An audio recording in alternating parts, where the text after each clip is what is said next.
Welcome back to the crazy world of cryptocurrency and investing. Cardano, Polygon, and Solana are now being delisted from Robinhood, as Gary Gensler says that there is a path forward for these crypto exchanges, even though Robinhood, Coinbase, and many other exchanges claim that they've tried over and over and over. We're also going to be hearing from IO Global, the Cardano developer, that says Cardano is not a security. We're going to hear from the Solana team that says Solana is not a security. Binance is now getting debanked. Mike Novogratz wants his company and employees out of the United States ASAP, and much, much more. Guys, we have so many topics to cover. There's so much going on in the financial world. There's a lot of topics that I haven't even been able to cover the last few weeks that I've been wanting to cover with you. So we're going to be doing that in the coming days. But before we go there, let's talk about Jay Clayton, the former SEC chairperson, and Pantera Capital. They were at a Bloomberg conference and they were talking about blockchain and crypto and everything that's going on in the crypto world with the regulatory crackdown coming from the SEC.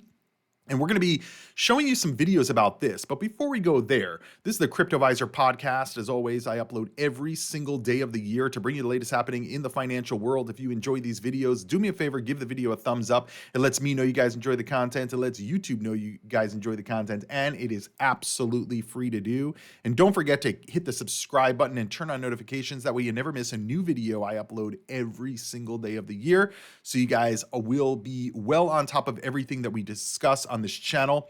But remember, nothing I say is financial advice. These are my opinions, strategy, and thesis on the market, and that may differ from yours, so do your own research. So we're going to listen in right here where they're talking about blockchain is a global borderless thing, and regulators need to think about it in a global context. Do you think the SEC is doing this? Let's listen in. Blockchain is global borderless thing. It exists, and so regulators do need to think about it in a global context, not national, or even in the US, there's 8 or so different agencies that have purview.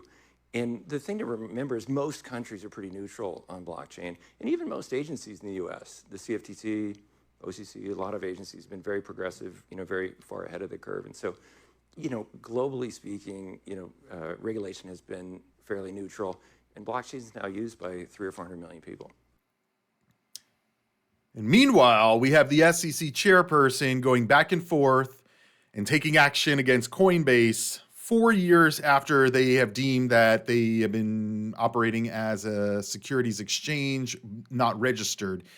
And so this is Jay Clayton. Now, if you guys are not aware, Jay Clayton is a former SEC chairperson. He's actually the guy that the SEC was under his leadership when they sued Ripple. And then Jay Clayton resigned just a few days later at the end of the Trump administration. And then we saw Gary Gensler take over. And believe it or not, a lot of the crypto world was actually excited about Gary taking over the SEC. But this is what he said. He said, I do think we are having a very blunt conversation about something that requires nuance. And this talking about Coinbase and Binance. So again, former SEC chairperson Jay Clayton, let's listen to what he says at this Bloomberg conference about this whole Coinbase and Binance debacle. But I do think we are having very blunt conversations about something that requires nuance. Crypto is really a technology. The use of blockchain technology in all sorts of aspects of our financial system should be not controversial. If you have an asset, pick a CMBS security represented in tokenized form, right, there ought to be a way to custody that, transfer it, because it's probably going to be more efficient than what we're doing today. So there is a crypto use case that is clear, uncontroversial. We ought to be thinking about how to do that. But I do think we are having very blunt conversations about something that requires nuance. Crypto. So you guys get it, right? We are having these basically what he's saying is like this whole ecosystem is new, and just being, black and white about it is not really the way to go about things. Interesting that, again, Jay Clayton is the one who brought the suit against Ripple, and now he's saying this. But we have been seeing so much back and forth between the crypto ecosystem and the regulators for years. And, the regulators are saying, well, we don't worry about it. Like, we have a path forward for crypto. There's nothing to worry about. But meanwhile, all the crypto exchanges, including Robinhood, and we're going to cover that in just a minute, have been saying that they've gone into the SEC, and the SEC is not giving clarity. We just heard from Brian Armstrong, the CEO of Coinbase, the other day, and he said that he actually met with Gary Gensler, and he said, "How do we get registered? We want to get registered." And Gary Gensler told him, "I'm not your lawyer. I'm not here to advise you. Talk to your lawyer." What kind of regulator is that? Is that somebody who is an honest and open player in the game, or somebody who is working for another entity such as the banks? Now, we've also been hearing since the SEC deemed certain crypto securities in the Binance and Coinbase lawsuits that there are potentially some other bankruptcies coming. Well, now what we're hearing is that crypto custody firm BitGo reaches a preliminary agreement to buy Prime Trust. Now, I don't know that much about Prime Trust, but I do know that they were the provider of crypto for certain exchanges, including Swan Bitcoin. And now we're hearing crypto custodian BitGo has reached a preliminary agreement to buy Prime Trust, another crypto custody specialist regulated in the state of Nevada.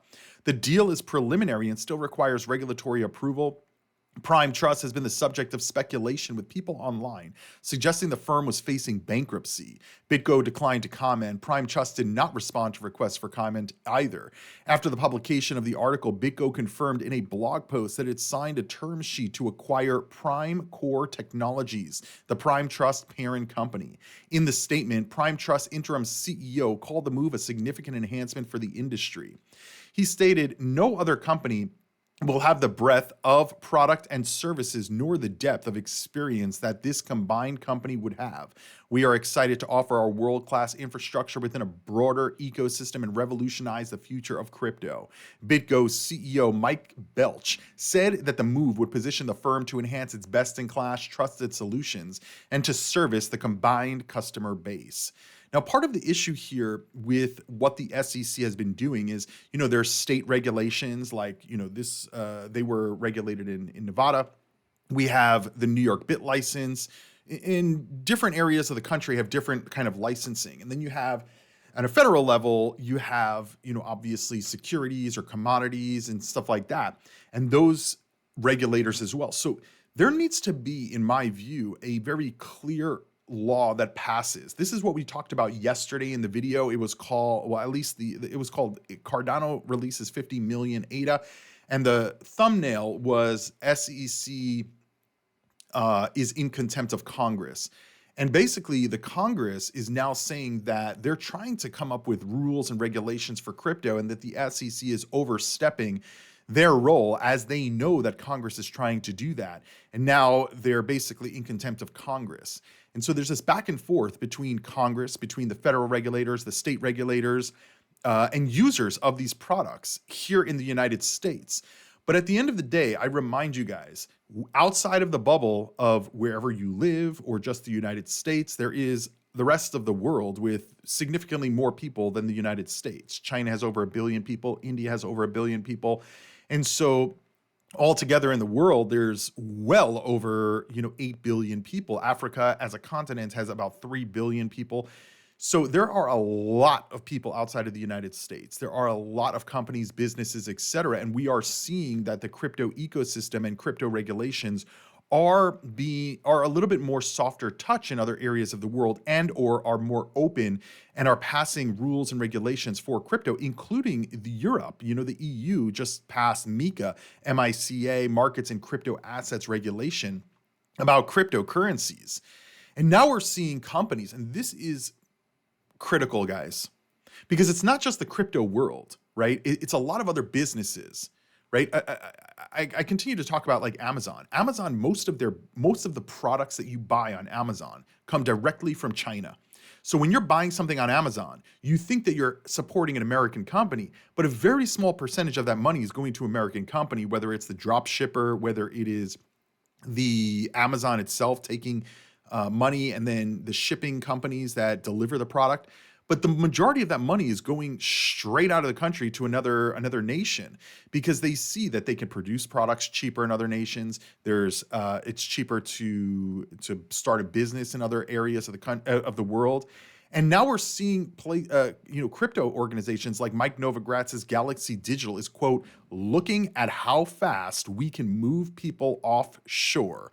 And whether you like Mike Novogratz or not, at the end of the day, large crypto investment firm Galaxy Digital is now accelerating plans to move its operations offshore in the wake of the SEC crackdown. Speaking at a global and fintech conference, Galaxy Digital CEO Mike Novogratz said, quote, companies like ours are looking at how fast we can move people offshore. He said the regulatory environment has made institutional crypto a difficult place to be.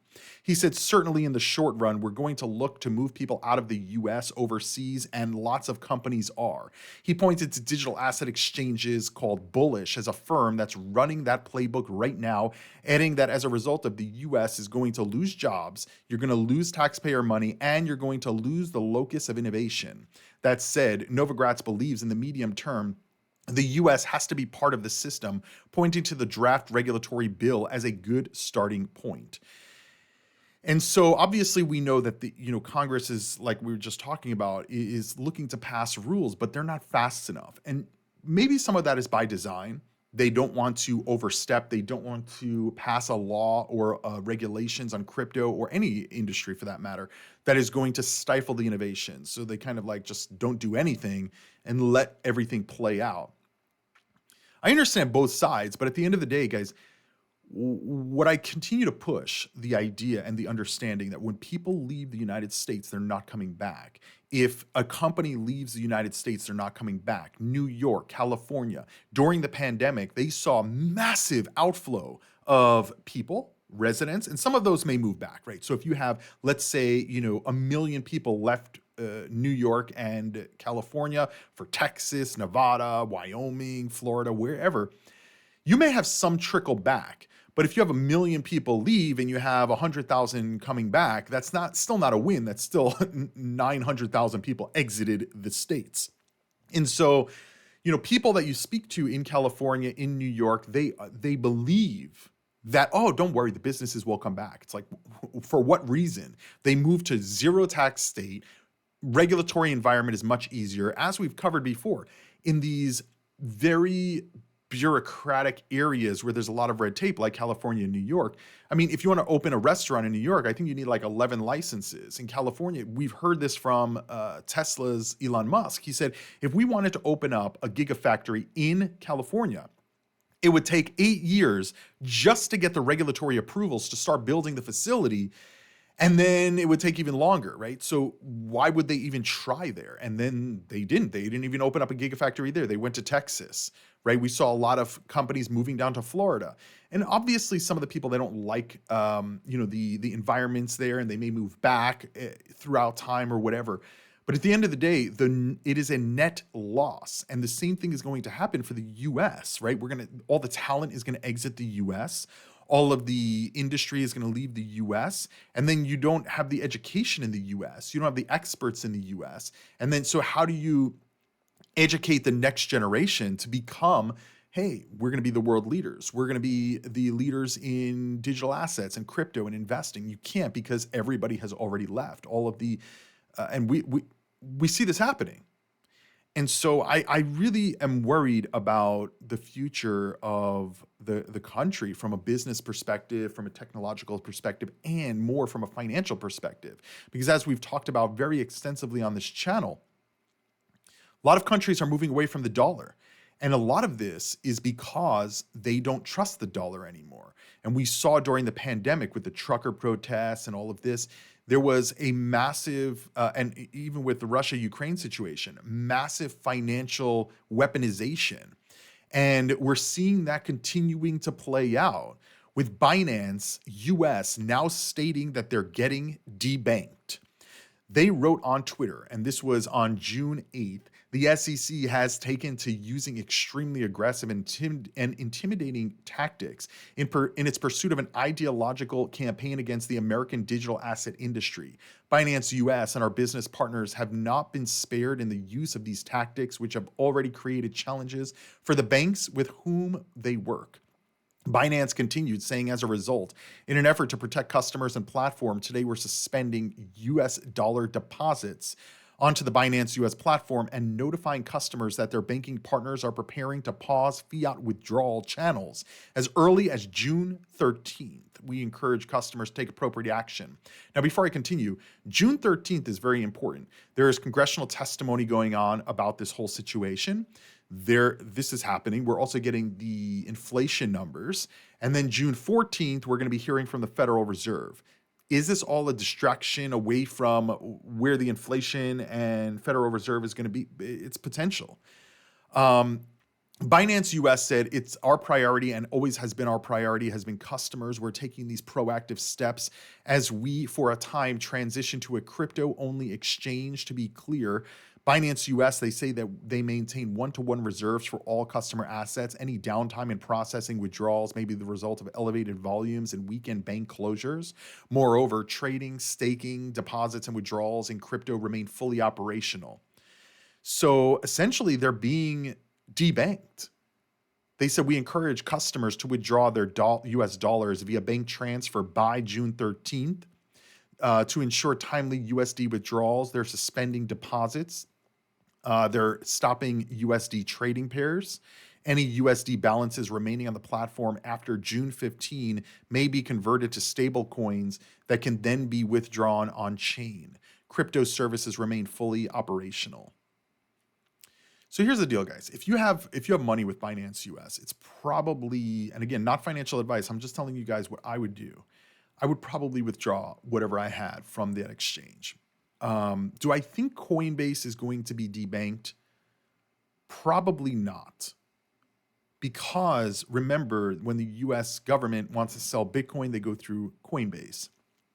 Coinbase is the regulated custodian for many large corporations, including Grayscale, MicroStrategy, Tesla, etc.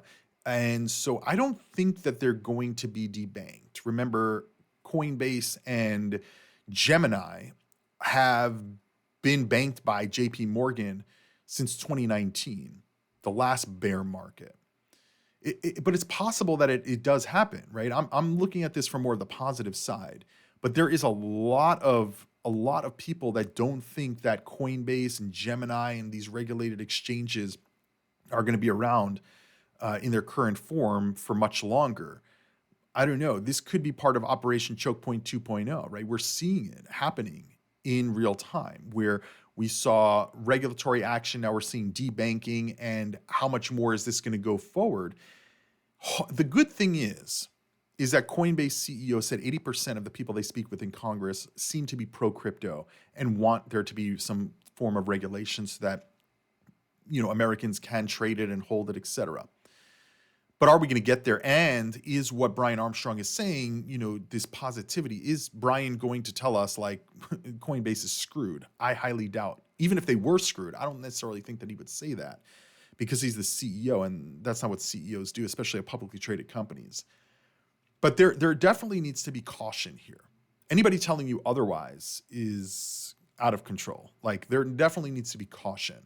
And what your caution level is, what your risk level is, that you have to make a decision for yourself, right? For me, my investment thesis has not really changed.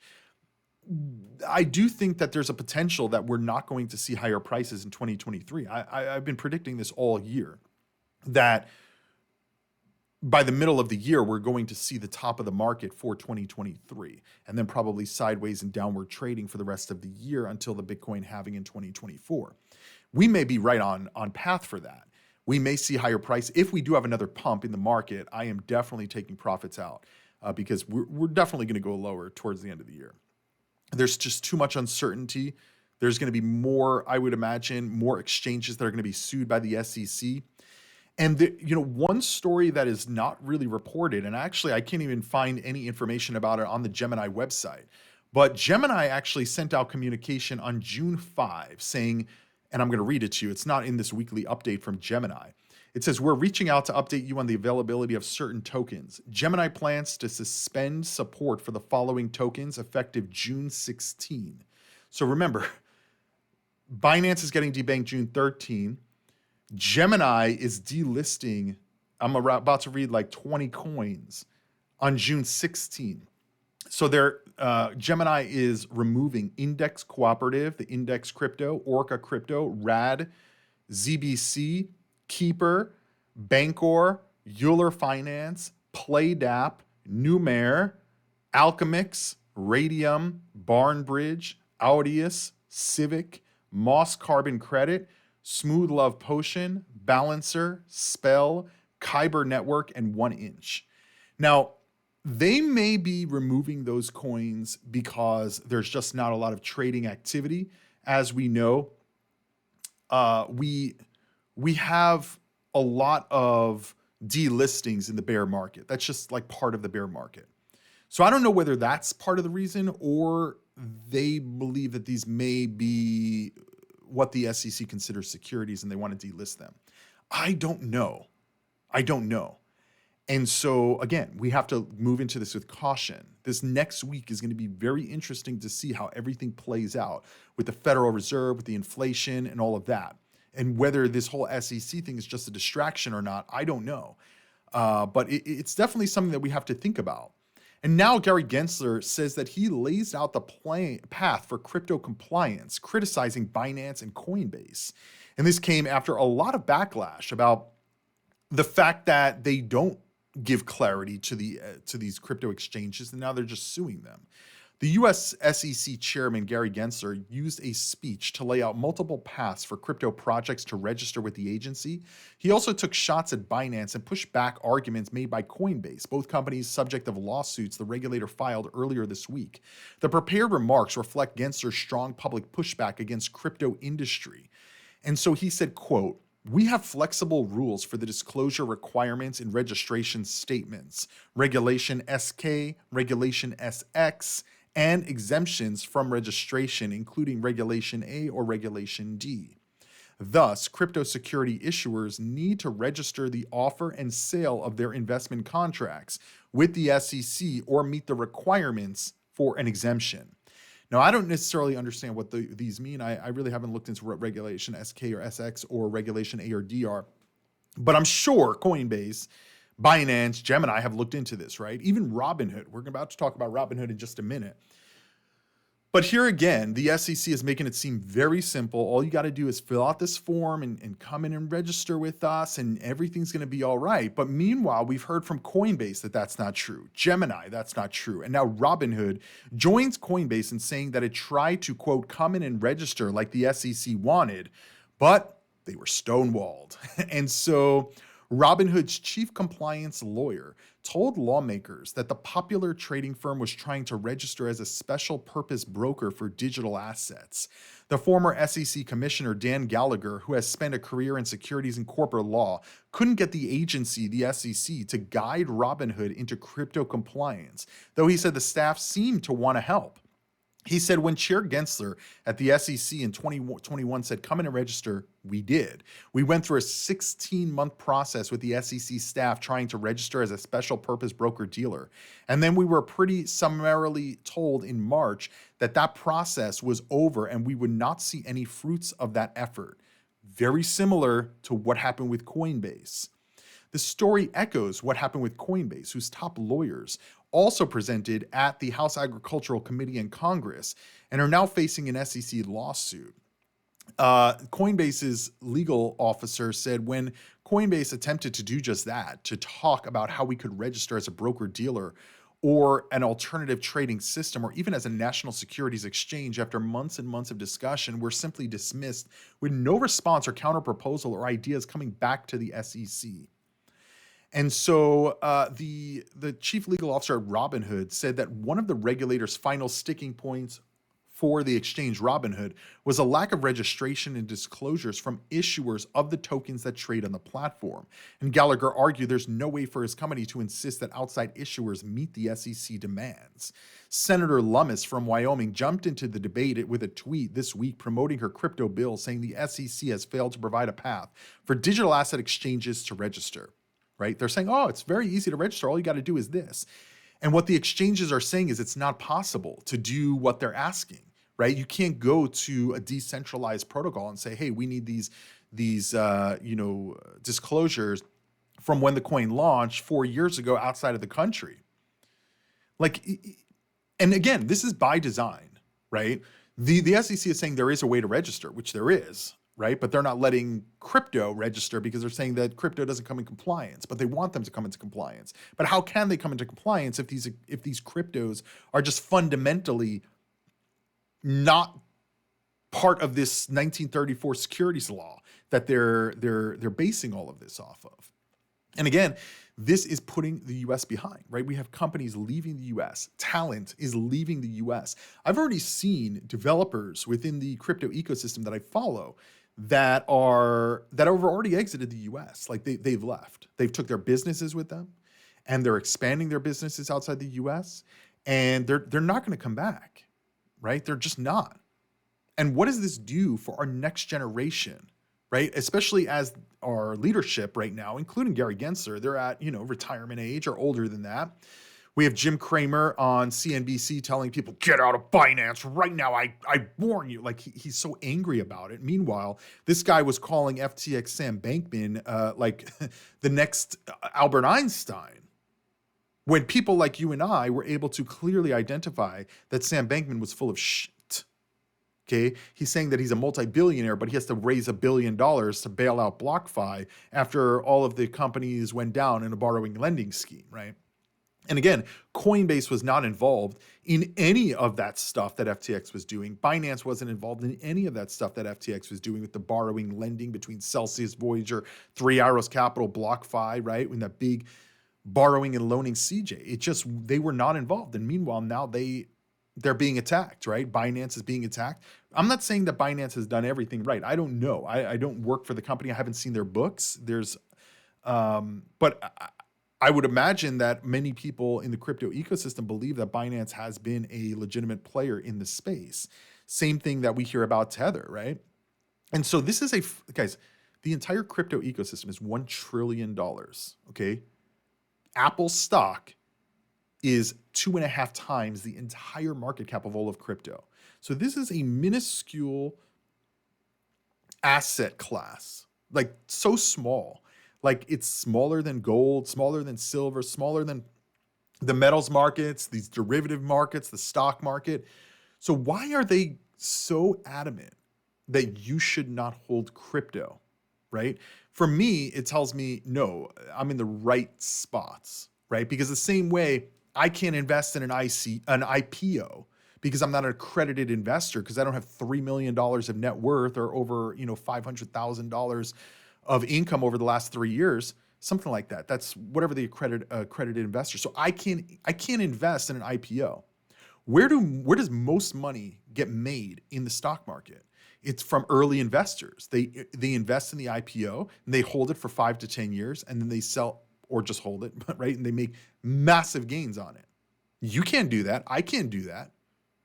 Well, at least probably many of you can't do that. Some of you may be accredited investors, but you guys kind of get the point. So I want to be able to invest in ICOs, but I can't, or IPOs, I should say, IPOs. And the same thing with like options trading. Like you can't trade options unless you get approval, right? And what is the approval process? They want to make sure that that you understand the risks involved, right? They make it more difficult to invest in these products. So why are they making it more difficult to invest? Is this because you can make massive quantity of money from these products, right? You can also lose a lot, but you can make a lot as well. So yeah, Robinhood is saying, no. The SEC is full of it, right? And I don't think that, I really don't think that the majority of the industry believe that Gary Gensler has a lot of credibility. I think the banking industry does, because who do you think he works for, right? And now we're seeing Robinhood, even after all that, they're throwing in the towel. Cardano, Polygon, and Solana will be delisted in just a few weeks. So they said on June 27th, they are going to end support for Cardano, Polygon, and Solana. So you can continue to buy these 3 cryptos until the deadline. You'll be able to transfer ADA, Matic, and Sol until June 27th. And then after that deadline, any ADA, Matic, or Solana still in your Robinhood account will be sold for market value, and the proceeds will be credited to your Robinhood buying power. Whoa. Now, I believe you can transfer. Yeah, it says if you live in a state where transfers are available, you can send it to another wallet or crypto platform. However, any ADA, Matic, or Solana that is still on Robinhood after that deadline will be automatically sold and credited to your Robinhood account. So it says if you live in New York, you can't transfer these coins, which is kind of weird. And if you live in Hawaii or Nevada, you can't buy those coins on Robinhood. So yeah, I mean, at the end of this month, guys, end of June, remember, July, we're having the Federal Reserve, FedNow, CBDC instant payment system getting released. And at the end of June, we're going to see delistings. And this may not be the end of the delistings that we hear about. Coinbase may decide to delist. Gemini may decide to delist more coins. This is possible. And so if that happens, there could be a lot more sell pressure. Again, I don't know how much Cardano, Polygon, or Solana are being held on Robinhood. If you guys know or know of any dashboards that can show that information, let me know down below in the comments so that we can discuss it on a future video. But I would imagine that that will cause some people to sell, right? Just get out of the coin. The same thing happened with XRP when XRP was, or when Ripple was sued and the XRP delistings were going to happen. Personally, I sold almost all of my XRP. I was like, it's just not worth the risk to hold it for a few years and not be able to trade it. And so I think that the same thing may potentially happen with ADA, Solana, and Polygon as well within the Robinhood platform. This could put a lot of pressure on the market. And or we also may see shifting in from these cryptos that are, quote, considered securities into cryptos that are not considered securities, like Bitcoin, Litecoin, and maybe even Ethereum. And again, we're approaching the Litecoin halving. So this potentially could put some upward pressure on those commodity assets, and on the non-commodity assets, some downward pressure. But again, I'm just speculating based on what we're seeing here. And so we're hearing from the Solana Foundation, and we're going to talk about Cardano in just a few minutes here. And by the way, if you're up to this point in the video, don't forget to give the video an absolutely free thumbs up. I upload every day for you guys completely for free. All I ask is that you give the video a thumbs up and hit subscribe. But if you want to become a channel member for as little as $1.99 per month, if you think that this information is worth $1.99 a month every day, at least one video, typically 2 videos, you can click the join button down below or link in the description to become a channel member. But as always, if you just give the video a thumbs up, I appreciate it. Solana Foundation says Solana is not a security. The Solana Foundation is disputing the SEC classification of its SOL token as an unregistered security. The Solana Foundation said that they strongly believe that Solana is not a security. Solana is the native token of the Solana blockchain, a robust open source community-based software project that relies on decentralized user and developer engagement to expand and evolve. And at Solana's Thursday Hacker House event in New York, it appeared the Solana community wasn't overly concerned with the chain's regulatory nuances. It says nuisances, but I think it's nuances. Anyway, they said, I don't think any of the developers give a shit. A developer told CoinDesk. They said Solana being a security doesn't really affect anyone building on top of Solana. So, I mean, but partially this is accurate, right? The SEC is going after these intermediaries, and we keep hearing this from the SEC. Intermediaries need to come into compliance. Intermediaries need to come into compliance. But they're not giving them a way to come into compliance. And it doesn't matter what the SEC does. Like if Coinbase shuts down, Binance shuts down, Gemini shuts down in the United States, there's still the rest of the world that is going to be operating in crypto. And they're actually, I would imagine, many other parts of the world are going to capitalize on that.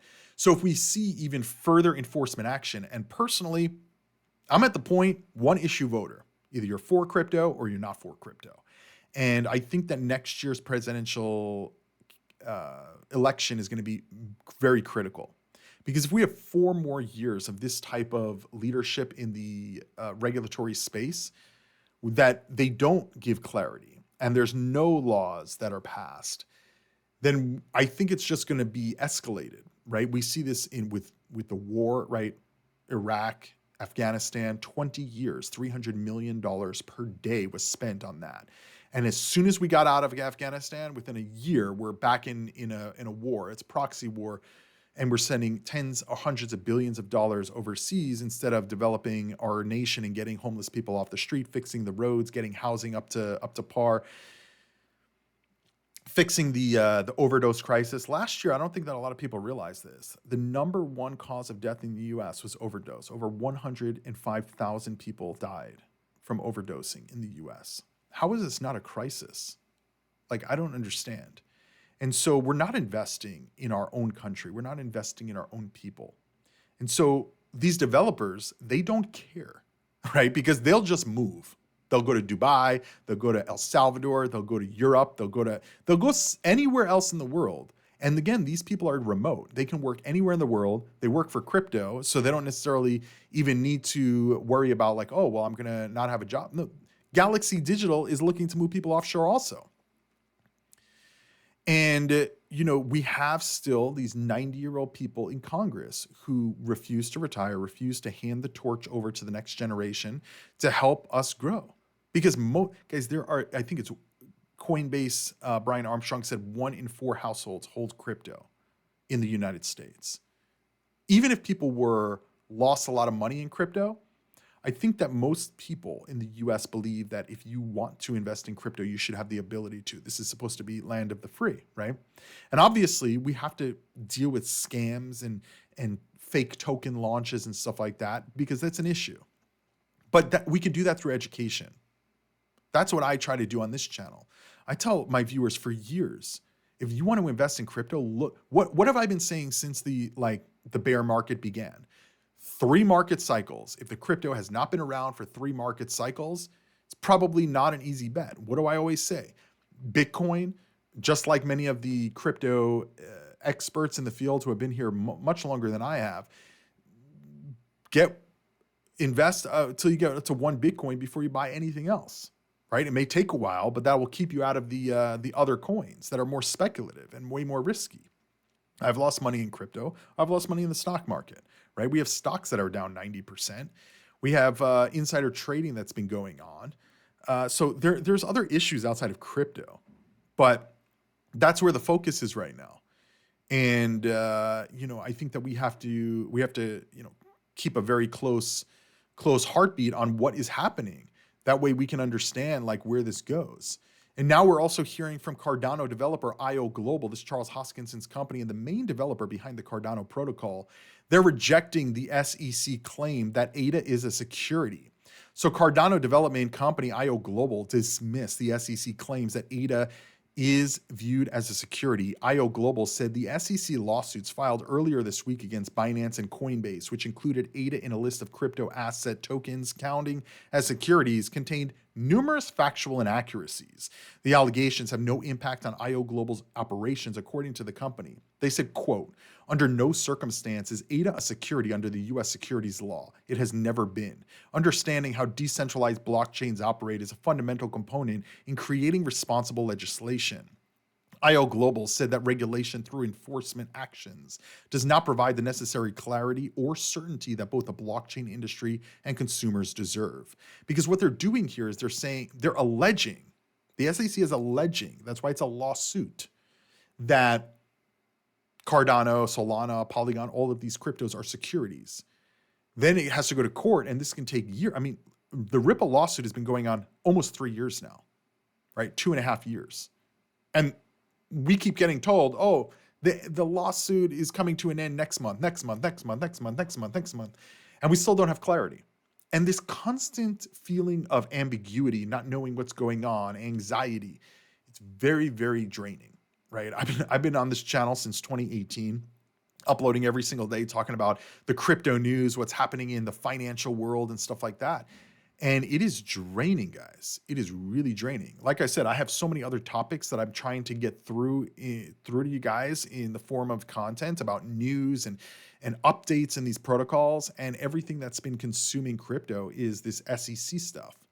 But I remind you guys, what happened in November when FTX collapsed? It was the same thing. Everybody was pinpoint focused on FTX and Sam. Can't believe Sam did this. How did we not know this? How did we not see that Sam was stealing billions of dollars? And people were obsessing about it literally for all of November and all of December. What were we doing? We were focusing on our investment strategy on this channel. And I was personally buying a lot of assets in the crypto markets because I thought it was the bottom. And I still think that that was the macro bottom in the market, at least for the time being. And we've seen a lot of assets moving much higher in the time since. But now, is this another time to buy into the market? Maybe we'll go lower after this. Maybe we won't. Maybe we're going to talk about it for another month or two. But I think that there's going to be other things. We're going to have the Fed now, CBDC, inflation story, the housing market collapse, which is starting. Guys, every day I go on these apps where I'm like watching different markets around the country in housing. I'm seeing more home price drops, more back on the markets. Granted, there is a lot of homes that are being sold, but a lot of these homes have been going on at much lower price points than they were last year, the year before. Cars are also coming significantly down in price, right? A Tesla you can buy, if you're in California, you can literally buy a Tesla for like $25,000. You get a $7,500 tax credit from the federal government, and I think a $7,500 tax credit from the state. And many other states, they have similar incentives. So you can get sometimes a Tesla for cheaper than you would get a brand new, Toyota Camry or whatever the situation is. So I think there's going to be other stories that kind of overtake the financial world. It's not just going to all be about crypto. Right now it is. But we definitely have to keep our eye on the ball, right? And understand what is really going on, what these companies are doing, what these blockchains are doing, what the SEC and regulators and Congress are doing. And so even though Cardano price has been coming down, even though Cardano is a security according to the SEC, there's still development going on. There's still developers working on the project. There's still developers all around the world that are building on Cardano. There's a lot of people that are still, the moon boys and only care about the price of crypto, which it is what it is, right? This is always going to be a part of the asset crypto space. But I'm a layer one maximalist, right? I don't get involved in NFTs. I don't get involved in these meme coins. Like it's just not my thing, right? If people want to do it, I don't really care. But most of the time, you're going to lose money on it. We saw that with the Pepe coin or PP coin, right? Now we're at $488 million, and it's going to keep going lower, right? I mean, I don't know how much lower it's going to go. Maybe under 100 million, I'll buy some just as a speculative bet for the bull run, but these are not assets that I'm allocating in my portfolio. I've told you guys numerous times, my top three for the last 6 or so months has been Bitcoin, Litecoin, and Stellar in no particular order. Those are the top three holdings that I have. Bitcoin and Litecoin, these are already not considered securities by the SEC. Stellar may or may not be, I don't know. I'm definitely a little bit nervous about my Stellar allocation. Don't get me twisted. I don't know how XLM is being utilized by the Stellar network, but I do think that the Stellar network is being utilized appropriately and building appropriately with fiat on-ramps and off-ramps, integration with USDC and MoneyGram, etc. I'm very, very bullish about the blockchain, and I'm hoping personally that it's going to relate to XLM. Whether it does or doesn't, that's a whole different story.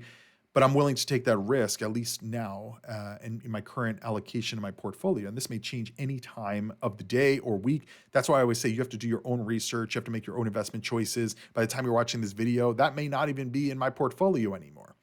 So yeah, like I'm laying out my investment thesis and strategy for you guys. But IO Global releases their weekly development report of the blockchain, right? And this is all encompassing what is going on within the crypto ecosystem. So ongoing work on core technology improvements, and this is from the beginning of June. Ongoing work with the Lace wallet multi-delegation features and user interface improvements. Marlowe end-to-end test scenarios automated. Mithril infrastructure enhancements and performance tests complete. From my understanding, Mithril is already on the testnet and being worked on actively, and it's going to be released to the main net in very short order. New Voltaire workshops hosted to collect community feedback. Voltaire is the governance phase of Cardano. Project Catalyst round introduces upcoming new features in Fund 10. I just reported on that yesterday in my video titled 50 million ADA released. And I would definitely recommend watching that video. You can go to my YouTube page, youtube.com/thecryptoviser, or click the link down below just on my logo. And by the way, also hit the subscribe button. That way you never miss a new video right here on the channel. I upload every single day of the year. And give the video a thumbs up and also hit the subscribe button as always. So yeah, this is the video right here. It's called Cardano released 50 million ADA, and the thumbnail is Congress says SEC is in contempt. And in that video, we talk about Project Catalyst in releasing 50 million ADA for development of the project and decentralized development, right? Not centralized development, where the community and the holders of ADA actually vote on who they want to receive the money. Cardano Days workshop at the University of Celaya, Mexico will be held next week. And so far, 129 projects launched on Cardano, 8.4 million native tokens, almost 6,000 Plutus version 1 scripts, almost 3,000 Plutus version 2 scripts, over 68.5 million transactions on the blockchain. And there is over 1,200 projects that are building within the Cardano ecosystem. So a lot of development here. And meanwhile, in Ethereum's world, Vitalik is calling for 3 mandatory transitions for the Ethereum blockchain. He contends that these transitions, layer 2 scaling, wallet security, and privacy measures will be pivotal in preserving Ethereum's decentralization and assuring its open and permissionless nature for all users. According to Vitalik, if these transitions fail to occur, the sustainability of Ethereum could be undermined.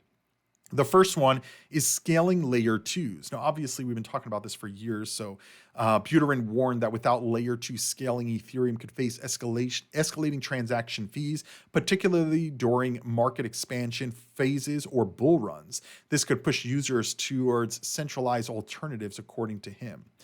And he also talks about wallet security. He highlighted the importance of wallet security and contended that potential security concerns could deter users from storing their funds on Ethereum network, forcing them to opt to centralized exchanges instead. He said, quote, without the second wallet security, Ethereum fails because users are uncomfortable storing their funds in non-financial assets and everyone moves to centralized exchanges.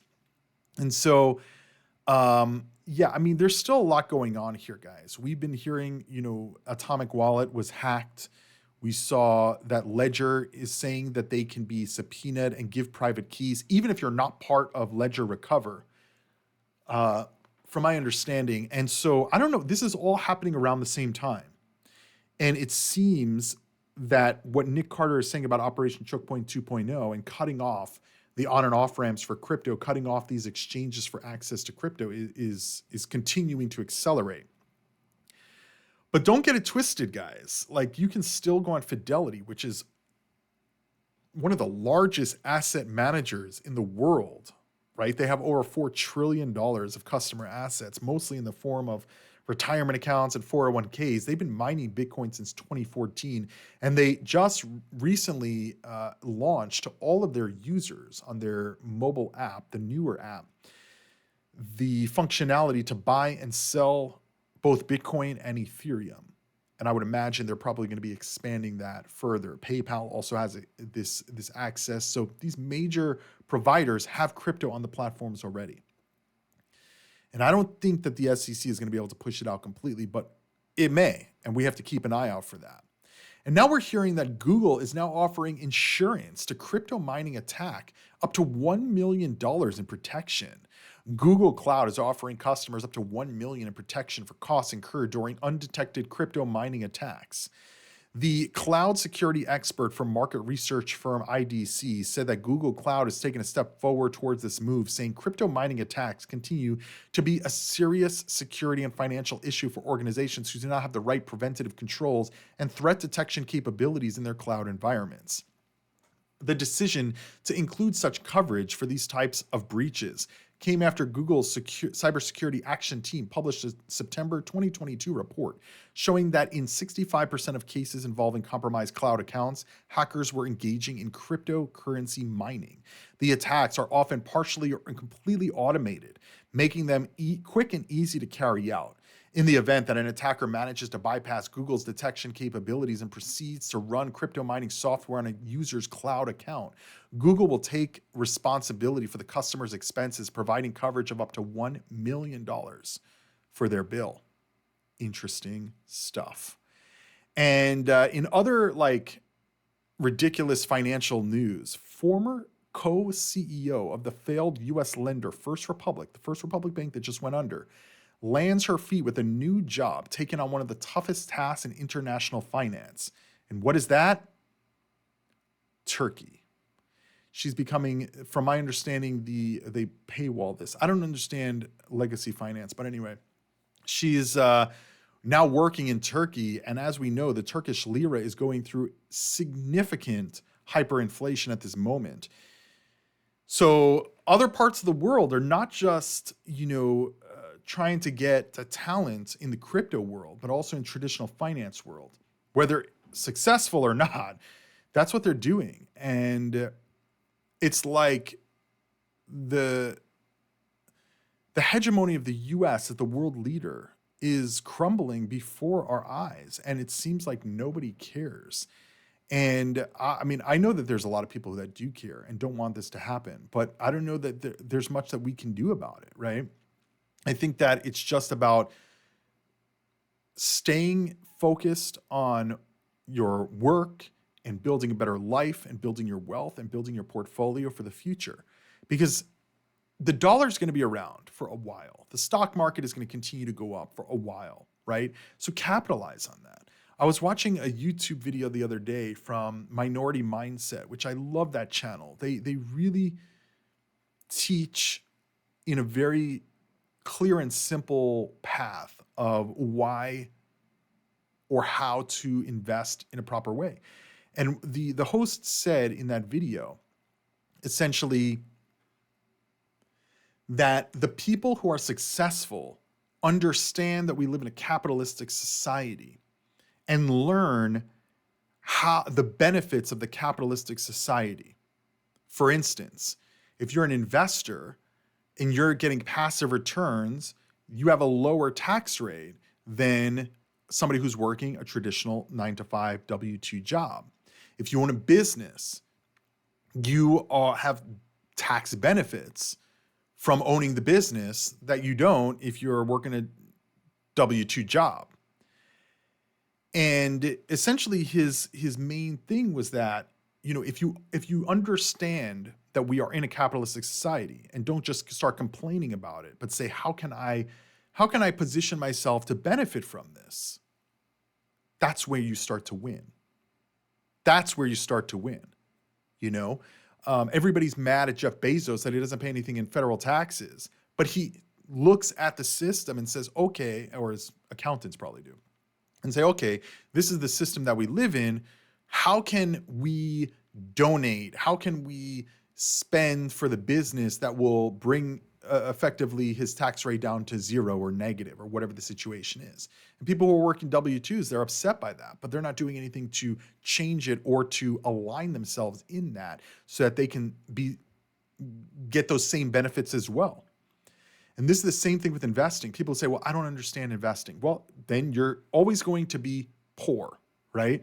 Well, I don't understand. Oh, I don't want to do that job because it seems difficult. Okay, well, then you're not going to advance, right? And there's a lot of people like that. I even talked to people who say that they would do their job for free. They don't need the money for it. Then why are they working? Give me the money. Every time you get paid, send me the money, right? Like it does not make sense. And I'm not saying money makes happiness, but money opens the freedom to do what makes you happy. And I can't imagine anybody having to wake up, not choosing to wake up at 8 o'clock or 7 o'clock every morning and then take a 1 hour commute to work, to the office, and then work with people that you don't really like and they don't really like you, and then coming back home. And listen, I'm not saying that it's like this in every work environment, and I know that a lot of people love their jobs. I get it. But having the choice is different than not having the choice and being forced to do that, especially if you have debt. So this is why I invest in the markets, because I believe that this is the only path to wealth and growing wealth throughout my life and to protect my retirement. I don't think a 401k is going to do it. I don't think that any company is going to look out for my retirement. It's going to be, I work at a company for 40 years or 30 years, and then I retire and they get a cake and give me a card and maybe some flowers and then say, oh, have a great retirement. That's not going to pay the bills. And that's why I believe that investing and financial literacy and education is super important. And that's why I do these videos every day to lay out my journey of investing. And as I always say, nothing I say is financial advice. Give the video a thumbs up if you enjoyed the video. Tell me your comments down below. I will read them, and I'll see you guys tomorrow. Invest responsibly. Nothing I say is financial advice. Do your own research, and crypto on.